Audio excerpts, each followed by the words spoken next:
Mos deng deng deng. Mos deng deng deng mos deng.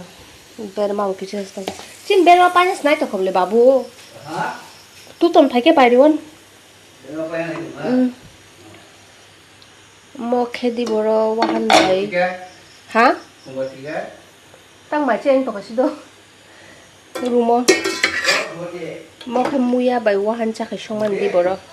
Ang chakhi soda ro kebang kukriya mon bagi chagya ni chakhi soda keprap chai mia abo khai wahan chong alo bai abo khai khunjru pi mos deng deng nai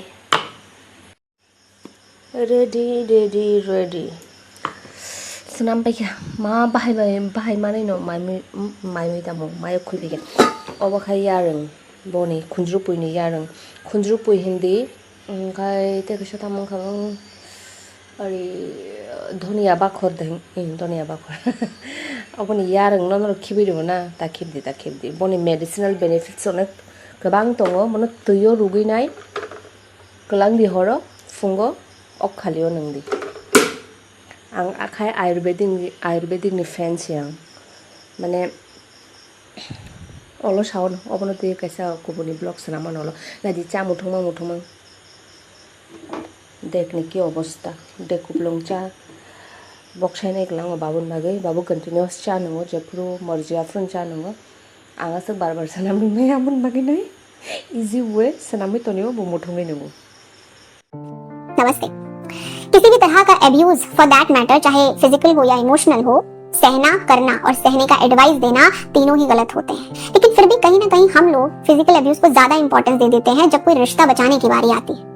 अक्सर कोई रिश्ता कितना खराब है इसका अंदाजा हम इस बात से लगाते हैं कि उसमें फिजिकल अब्यूज हो रहा है या नहीं हो रहा है। ज्यादातर लोगों के सवाल होते हैं कि मारपीट तो नहीं होती है, कोई शारीरिक दुर्व्यवहार तो नहीं होता है और अगर उसका जवाब ना है तो फिर वही लोग ये सजेशन भी देते हैं कि देखो बाकी सारी बातें तो सब घर में होती है, थोड़ा सा बर्दाश्त कर लो। फिर चाहे अगला इंसान आपको इमोशनली ट्रॉमेटाइज्ड ही क्यों ना कर रहा हो, आप डिप्रेशन में ही क्यों ना चले गए हो। और ये इसलिए है क्योंकि हम शरीर को ज्यादा इंपॉर्टेंस देते हैं जस्ट बिकॉज वो दिखाई देता है, उस पर लगने वाली चोट दिखती है, उसमें रोता हुआ इंसान दिखता है, लेकिन मन और भावनाएं दिखाई नहीं देती हैं। इसलिए मन पे लगने वाली चोट और भावनाओं को पहुंचने वाली ठेस के लिए हम अंधे बन जाते हैं। याद रखिए किसी भी तरह के अब्यूज पर बात करना, उसके अगेंस्ट एक्शन लेना और उसके लिए हेल्प मांगना आपको वीक नहीं बनाता है, वो ये दिखाता है कि आप कितनी रिस्पेक्ट करते हो। ध्यान रहे कि आपको इतना ज्ञान होना चाहिए कि क्या सहना है और कब तक सहना है। Keep smiling, keep shining. नमस्ते। पता रिसेंटली मैंने जब बहुत लोगों से पूछा कि हम सब अकेलापन क्यों चुन रहे हैं तो जवाब में ना सिर्फ एक ही शब्द आया, सपने। हम सपनों के लिए कुछ तो कुर्बान कर रहे हैं। और कितनी अजीब बात है ना ये, क्योंकि अकेलापन बहुत अजीब चीज है, इससे ना अटैचमेंट हो जाती है, इसी को फिर वजह बनाकर सबसे दूर रहने को कहती है। अकेलापन ना रोकता है ना रुकने को कहता है, ना सहलाता है ना समेट कर जाता है, देता है तो समय और खामोशी, और हम इसी खामोशी को आग कब मान लेते हैं, अकेले ही ठीक है, हम कब बोलना सीख जाते हैं, हमें पता ही नहीं लगता। एक बात बताओ, ये सच में सच है क्या? यह हकीकत है या मिराज है? मुकाम का इम्तिहान इश्क की कुर्बानी है या हम सब एक बहुत बड़ी बेवकूफ़ी कर रहे हैं? Some people refuse to see your sadness till your sadness turns into anger, and then suddenly you are the one to blame, you are the bad guy for being angry. They don't notice the pain that you're going through. This happens a lot, so remember you're not the only one if it's happening to you. One good takeaway, you realize who your real friends are and who are the ones who are more likely to gaslight you. नमस्ते।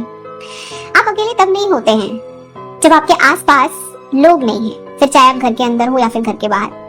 आप असल में अकेले तब होते हैं जब आपके आसपास लोग तो हैं लेकिन आप किसी से अपने मन की बात नहीं कर पा रहे। आपके दिल में क्या चल रहा है, आपके दिमाग में जो चल रहा है वो किसी को बता नहीं पा रहे। हर वक्त जजमेंट का डर है तो सारे अपने, फिर भी समझ नहीं आता है किस तरह से अपनी बात को उनके सामने रखा जाए, क्योंकि कहीं ना कहीं मालूम होता है कि नहीं समझ पाएंगे। और इस मोमेंट हम अपने आप को लोगों के होते हुए भी अकेला महसूस करने लगते हैं, क्योंकि हमारा अकेलापन लोगों की भीड़ से नहीं, हमारे मन की बात को समझने वालों से दूर होता है। Keep smiling, keep shining. नमस्ते।